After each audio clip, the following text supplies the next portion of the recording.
Man free after a quarter-century in lockup. David Gavitt's sentence tossed after a fresh look at evidence in the fire that killed his entire family. Target 8 was out in front of this story, telling you months ago that this might happen. 24-Hour News 8's Danny Carlson is live in Ionia tonight. Danny?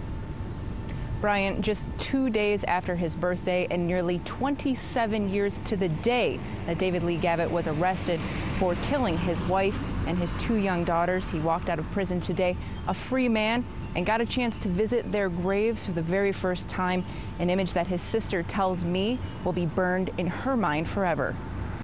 These are 2 of the only homes now 54-year-old David Lee Gavitt has ever known. This family home in Ionia, he was accused of setting on fire nearly 30 years ago, a fire that killed his wife and 2 young daughters.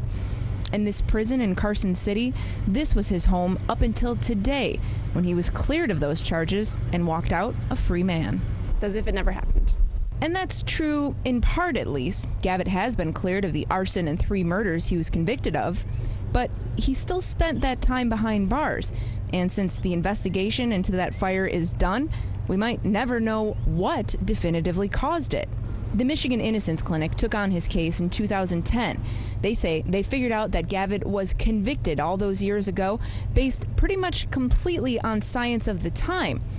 Science that supposedly proved arson back in 1985, that just doesn't today. The county prosecutor admits that he doesn't have enough evidence to convict Gavitt if he were tried today. But the prosecutor also says he thinks there are still a lot of unanswered questions in this case. He's just doing his job, and he's obviously entitled to that opinion, and we're just really happy that he did what he did in this case, and that's all that matters to us.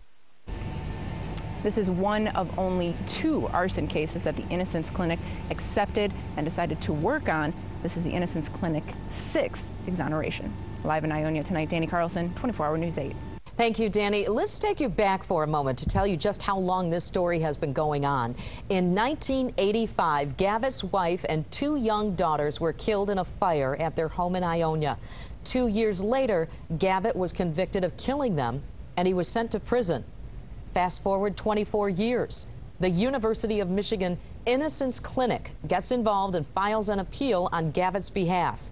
The appeal questions the evidence because of advances in technology. This week, on Tuesday, the judge dismissed the charges, and today, Gavitt was released from prison.